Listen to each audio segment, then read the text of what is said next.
സ്വാഗതം. കാണാത്തതും കേൾക്കാത്തതും. യേശു ഏക രക്ഷകൻ എന്ന് പറയുന്നത് തീവ്രവാദമാണോ? സ്വന്തം മതം മാത്രമേ ശരിയുള്ളൂ എന്ന് പറയുന്നത് തീവ്രവാദമാണ് എന്ന പ്രഖ്യാപനം മതാന്തര സംവാദത്തിൻ്റെ ഭാഷയിൽ പുറത്തു വന്നിട്ടുണ്ട്. അത് സാധാരണ വിശ്വാസികളിൽ ഉളവാക്കിയ ആശയക്കുഴപ്പത്തിൻ്റെ ഒരു മുഖമാണ് തുടക്കത്തിലെ ചോദ്യം. ആശയക്കുഴപ്പത്തിൻ്റെ മറ്റൊരു ചോദ്യം ഇങ്ങനെ: യേശു മാത്രമാണ് ശരി, യേശുവിൽ മാത്രമാണ് രക്ഷ എന്ന് പറഞ്ഞ് രക്തസാക്ഷിത്വം വരിച്ച അപ്പോസ്തലന്മാരുടെയും വിശുദ്ധരുടെയും പാരമ്പര്യം പാഴ്വേലയോ? ഇനിയുമുണ്ട് ചോദ്യം. എൻ്റെ ദൈവമേ, കത്തോലിക്ക തിരുസഭ വിശ്വസിക്കുകയും പഠിപ്പിക്കുകയും ചെയ്യുന്ന സത്യങ്ങളെല്ലാം ഞാൻ ദൃഢമായി വിശ്വസിക്കുന്നു. എന്തെന്നാൽ വഞ്ചിക്കുവാനും വഞ്ചിക്കപ്പെടുവാനും കഴിയാത്തവനായ അങ്ങു തന്നെയാണ് അവ വെളിപ്പെടുത്തിയിരിക്കുന്നത് എന്ന വിശ്വാസ പ്രകടനം ചൊല്ലിയുറപ്പിച്ച വിശ്വാസികൾ ഇനി അത് പറയാൻ പാടില്ലേ? സംശയിക്കുന്നവരെ പഴിക്കേണ്ട. യേശു ഏക രക്ഷകനാണെന്ന് ആവർത്തിച്ചു പറഞ്ഞുകൊണ്ട് മറിയത്തെ സഹരക്ഷക എന്ന് വിളിക്കാൻ പാടില്ലെന്ന് മാർപ്പാപ്പ നിർദ്ദേശിച്ചിരിക്കുമ്പോൾ തന്നെ സ്വന്തം മതം മാത്രമേ ശരിയുള്ളൂ എന്ന് പറയുന്നത് തീവ്രവാദമാണെന്ന സ്വരം കേൾക്കുമ്പോൾ സംശയം സ്വാഭാവികം.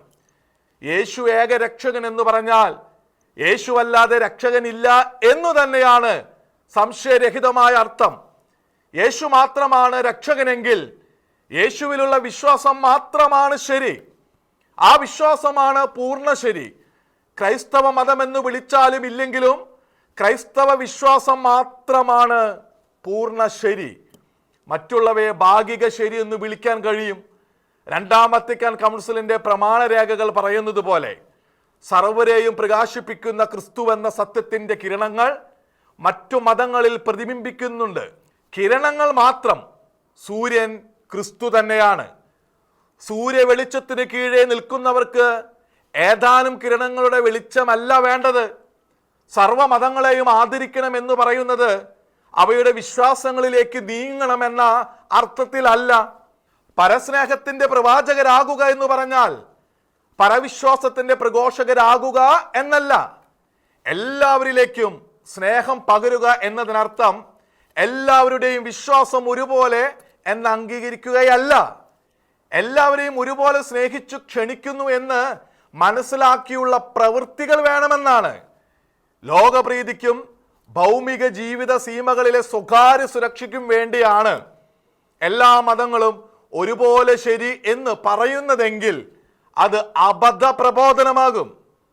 യഥാർത്ഥത്തിൽ ഇതര മതങ്ങളെ വെറുക്കുന്നതിനെതിരെ വത്തിക്കാൻ ജാഗ്രത ആവശ്യപ്പെടുമ്പോൾ കത്തോലിക്ക വിശ്വാസികളോട് യേശുനാഥൻ രണ്ടു തരം ജാഗ്രത ആവശ്യപ്പെടുന്നു. ഒന്ന്, വിശ്വാസത്തിനെതിരായ എല്ലാ പ്രവണതകളെയും പ്രചാരണങ്ങളെയും ചെറുക്കുവാൻ.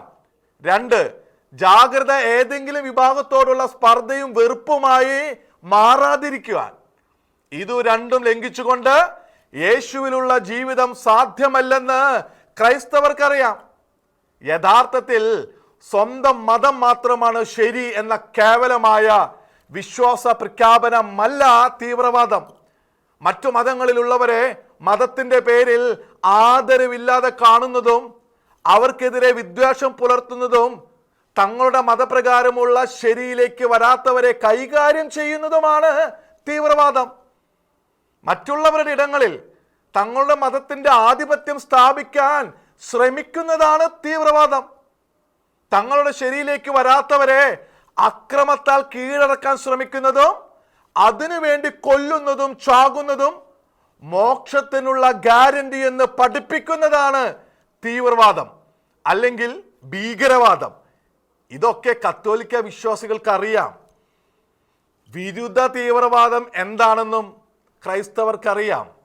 തങ്ങൾ ഭൂരിപക്ഷത്തോടെ ജീവിക്കുന്ന ഈ നാട്ടിൽ മറ്റൊരു മതക്കാരും അവരുടെ മതം പ്രചരിപ്പിക്കാൻ പാടില്ലെന്ന് വിലക്കുന്നതും വിലക്കിന് വഴങ്ങാത്തവരെ പീഡിപ്പിക്കുന്നതുമാണത്. മതം മാറ്റം പാടില്ലെന്ന് കൽപ്പിക്കുന്നതും വിരുദ്ധ തീവ്രവാദം. അതിനു പകരം സ്വന്തം വിശ്വാസം പൂർണ്ണ ശരിയെന്ന ബോധ്യത്തോടെ പ്രചരിപ്പിക്കുന്നതും തയ്യാറായി വരുന്നവരെ വിശ്വാസികളുടെ ഗണത്തിൽ ചേർക്കുന്നതുമല്ല തീവ്രവാദം. ഇതിപ്പോൾ കണിശമായി പറയേണ്ടി വരുന്നത് ചുറ്റിലും ഉയരുന്ന സർവമത സന്തുലന പ്രവണതയുടെ ചിന്താഗതി നിമിത്തം മതസൗഹാർദ്ദത്തിന്റെ പേരിൽ ക്രൈസ്തവ വിശ്വാസത്തെ മറ്റു പലതിനോടും തുലനപ്പെടുത്തുന്ന നയതന്ത്ര ക്രൈസ്തവികതയല്ല. യേശു ഏകരക്ഷകനെന്ന് മാർപ്പാപ്പ നടത്തിയ പ്രഖ്യാപനം തന്നെയാണ് കത്തോലിക്ക വിശ്വാസികൾക്ക് പ്രമാണം. അല്ലാത്തതൊക്കെ വിശ്വാസികളെ നിശ്ചയമായും ആശയക്കുഴപ്പത്തിലാക്കുന്നതാണ്, അലോസരപ്പെടുത്തുന്നതുമാണ്. കത്തോലിക്ക സഭയിലെ ആരെങ്കിലും മതാന്തര സംവാദത്തിൽ ഏർപ്പെടുന്നത് യേശു ഏകരക്ഷകൻ എന്ന് പറയാൻ നാണിച്ചോ ഭയപ്പെട്ടോ അല്ല. മതാന്തര സംവാദം കൊണ്ട് ഉദ്ദേശിക്കുന്നത് കത്തോലിക്ക സഭ ഇനിയൊരിക്കലും മിഷണറി പ്രവർത്തനവും സുവിശേഷവൽക്കരണവും നടത്തുകയില്ലെന്നും കത്തോലിക്ക വിശ്വാസത്തിലേക്ക് അർത്ഥികളെ സ്വീകരിക്കില്ല എന്നുമല്ല. ചിലരുടെയെങ്കിലും ഭാഷണത്തിലെ ഡെക്കറേഷനുകൾ അത്തരം തെറ്റിദ്ധാരണയുടെ ഗന്ധം പരത്തുന്നുണ്ടെങ്കിലും മറ്റൊരു രക്ഷാമാർഗമുണ്ടെങ്കിൽ യേശു എന്തിന് കുരിശുമരണം വരിച്ചു? യേശുവിൻ്റെ കുരിശുമരണം യാദൃശ്ചികം മാത്രമായിരുന്നു എന്ന് വാദമുണ്ടോ? അത് ദൈവിക പദ്ധതിയായിരുന്നു എന്ന വിശ്വാസത്തെ തള്ളുകയാണോ? ദൈവിക പദ്ധതിയാണെങ്കിൽ അത് എന്തുകൊണ്ട് അനിവാര്യമായി? ഉത്തരം പറയണമെങ്കിൽ രക്ഷ എന്താണെന്ന് കൃത്യമായി അറിയണം. അതിന് ഉൽപ്പത്തി പുസ്തകം വരെ പുറകോട്ട് പോകണം. പഴയ ഉടമ്പടി ഗ്രന്ഥം മനസ്സാ തള്ളിക്കൊണ്ട് യേശുവിൻ്റെ രക്ഷാകര കുരിശുമരണം ദൈവിക പദ്ധതിയായിരുന്നു എന്ന് പറയാൻ സാധിക്കില്ല.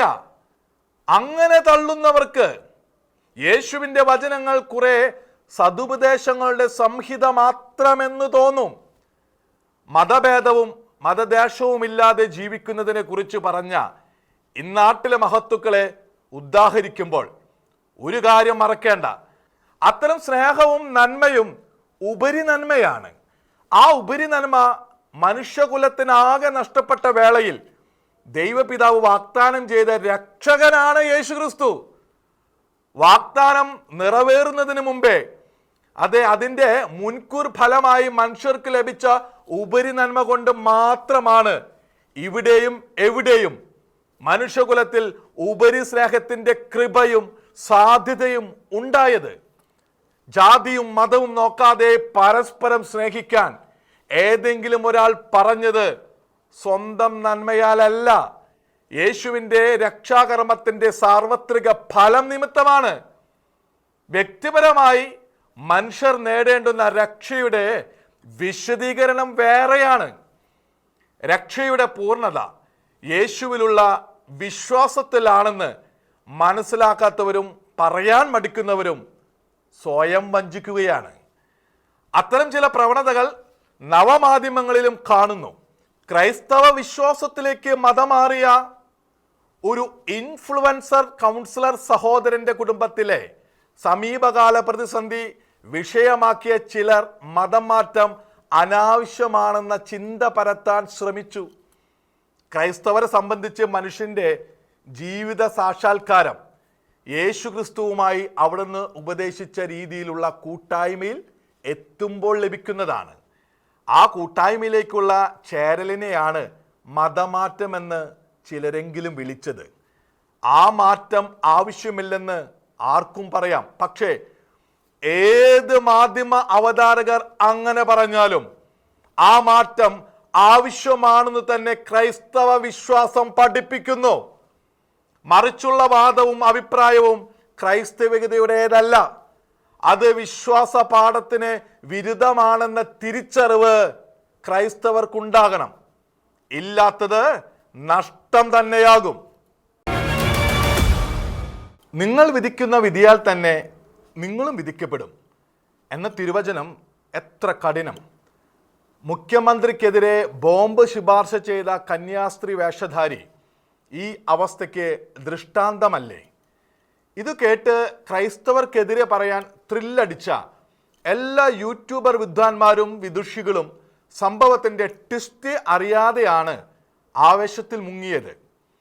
ലവ് ജിഹാദ്, നാർക്കോ ജിഹാദ് സൂചനകളുടെ പേരിൽ പാലാ ബിഷപ്പ് മാർ ജോസഫ് കല്ലറങ്ങാട്ടിനെ പരസ്യമായി ചോദ്യം ചെയ്യുകയും മാപ്പ് പറയണമെന്ന് ആവശ്യപ്പെടുകയും ഈ അനീതിക്ക് ഞാൻ കൂട്ടുനിൽക്കില്ല, ഈശോയെ ഞാൻ അത്രയ്ക്ക് സ്നേഹിക്കുന്നു എന്ന് പ്രഖ്യാപിക്കുകയും ചെയ്ത കന്യാസ്ത്രീ വേഷധാരിയെ പലരും ഓർക്കുന്നുണ്ടാകാം. വ്യഭിചാരവും കൊലപാതകവും ഇത്രത്തോളം നടത്തുന്ന വേറൊരു കൂട്ടർ ഇല്ല എന്ന് കത്തോലിക്ക തിരുസഭയിലെ വൈദിക സന്യസ്ത സമൂഹത്തെ ഒന്നടങ്കം ആക്ഷേപത്വരയോടെ പഴിച്ച് വിധിച്ച് പൊതുസമൂഹത്തോട് കന്യാസ്ത്രീ വേഷധാരിയെയും പലരും മറന്നിരിക്കില്ല. രണ്ടും ഒരാൾ. 2009 തന്നെ തങ്ങൾ പുറത്താക്കിയ വനിതയെന്ന് അവരുൾപ്പെട്ടിരുന്ന CMC സന്യാസിനി സഭാധികൃതർ പറഞ്ഞ അതേ വനിത കല്ലറങ്ങാട്ട് പിതാവിനെ ധിക്കരിക്കാൻ വേണ്ടി ഈശോയോട് സ്നേഹം അവകാശപ്പെട്ട ആ നാവിന് എന്തു പറ്റി? മുഖ്യമന്ത്രിക്കെതിരെ ബോംബ് പ്രയോഗം ശുപാർശ ചെയ്തത് ഈശോയോടുള്ള സ്നേഹത്താലോ? വിശ്വാസികൾക്ക് ഉത്തരം നന്നായി അറിയാം. ബിഷപ്പിനെതിരെ പറഞ്ഞ് 2 വർഷമായപ്പോഴാണ് വൈദിക സമൂഹത്തിലെ സർവരെയും ഒറ്റയടിക്ക് വിധിച്ച് പ്രഖ്യാപനം നടത്തിയത്. വീണ്ടും ഒരു 2 വർഷത്തിനിപ്പുറം അവരിതാ ഭയാനക വാക്കുകൾ ഉരുവിട്ട് കേരള സമൂഹത്തിന് നടുവിൽ നിൽക്കുന്നു. സഭാധികൃതരുടെ ഓർമ്മപ്പെടുത്തൽ പ്രകാരം 15 വർഷം മുമ്പേ സന്യാസിനി സമൂഹത്തിൽ നിന്ന് സ്വയം പുറത്താകുകയും പുറത്താക്കപ്പെടുകയും ചെയ്തതാണ് ടീന ജോസ് എന്നൊരു സഹോദരി. ഈ കാലയളവിൽ തുണിയിൽ തീർത്ത കന്യാസ്ത്രീ വേഷം ഒഴിച്ച് സന്യസ്ത സമൂഹത്തിൻ്റെ എല്ലാ ഭാവവും അംശവും കൈയൊഴിഞ്ഞു. അങ്ങനെയൊരാളെ കന്യാസ്ത്രീ സമൂഹത്തിലെ അംഗമെന്ന് സ്ഥാപിച്ച് കത്തോലിക്ക സന്യാസിനി തീവ്ര ഹിംസാവാദം പറഞ്ഞുവെന്ന് പ്രചരിപ്പിക്കാനാണ് ചിലർ ശ്രമിച്ചത്. അവരുടെ ലക്ഷ്യം ഇസ്ലാമികവാദികളെ പ്രീണിപ്പിക്കുക എന്നത് തന്നെ.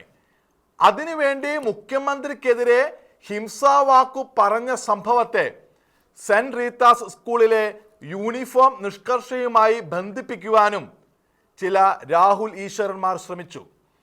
അവർ ചെളി തെറിപ്പിക്കുന്നത് സ്വന്തം മേൽക്കു തന്നെ എന്നത് വിശദീകരിക്കുന്നതിന് മുൻപ് മറ്റൊരു കാര്യം. 4 വർഷം മുമ്പ് പാലാ ബിഷപ്പിനെതിരെ പറയാൻ അവരെ പ്രേരിപ്പിച്ചത് നീതിബോധമല്ലെന്ന് സാധാരണ വിശ്വാസിക്കും അറിയാം. ഒരു മതഗണത്തെ പിന്തുണയ്ക്കാൻ വേണ്ടി ആ നാവിനെ വഞ്ചിച്ച സ്പിരിറ്റിനെ കുറിച്ചും അവർക്കറിയാം. അതേ സ്പിരിറ്റ് തന്നെയാണ് കത്തോലിക്ക വൈദിക സന്യസ്ത സമൂഹത്തിനെതിരെ ആക്ഷേപത്വരയോടെ പറയാനും പ്രേരിപ്പിച്ചത്. അന്ന് പറഞ്ഞ വ്യഭിചാര കൊലപാതക ആക്ഷേപം വലിയ ഷോ ആക്കി വൈദികരെയാകെ ലോഹ തൊഴിലാളികളെന്ന് വിളിച്ച് ആക്ഷേപിച്ച ചാനലിൻ്റെ വീഡിയോ ഇപ്പോഴും യൂട്യൂബ് ഗ്രിഡിൽ കാണാം. ജീവിതം മുഴുവൻ സഭയ്ക്കു വേണ്ടി ചെലവിട്ട കന്യാസ്ത്രീ എന്ന വിശേഷം പൊക്കിപ്പറഞ്ഞ് അവരെ മഹത്വൽക്കരിച്ച അവതാരകൻ ഇപ്പോൾ മെയ് വഴക്കത്തോടെ ഇരുപക്ഷത്തെയും ആക്ഷേപിക്കാൻ അവസരം മുതലാക്കുന്നതും കാണാം. ഇതൊക്കെ അറിഞ്ഞുകൊണ്ടാകണമല്ലോ. തട്ടമിട്ടാൽ പേടി തോന്നുന്നുണ്ടോ? കന്യാസ്ത്രീയുടെ തലമുണ്ടിന് പകരം തട്ടമായിരുന്നെങ്കിൽ എന്താകുമായിരുന്നു പോലും എന്നൊക്കെ ദുരുദ്ദേശത്തോടെ യൂട്യൂബ് വേഷങ്ങൾ ചോദിക്കുന്നത്. അവരുടെ അബദ്ധം പറഞ്ഞ് പഠിപ്പിക്കുക തന്നെ ചെയ്യാം. കത്തോലിക്ക സന്യാസിനി സമൂഹത്തിൽ അംഗമായിരിക്കുന്നവരാരും ഇത് പറഞ്ഞിട്ടില്ല. പറഞ്ഞ സഹോദരിയെ നയിച്ചത് വഞ്ചിക്കുന്ന സ്പിരിറ്റ് തന്നെയാണ്. നിങ്ങൾ വിധിക്കരുതെന്ന് യേശുനാഥൻ പറഞ്ഞത് കുറ്റമില്ലാത്തവരെ മാത്രം വിധിക്കരുത് എന്ന അർത്ഥത്തിലല്ല. കോടതികളിൽ ന്യായാധിപന്മാർ ഉത്തരവാദിത്തം നിറവേറ്റുന്നതിനെ ഉദ്ദേശിച്ചുമല്ല.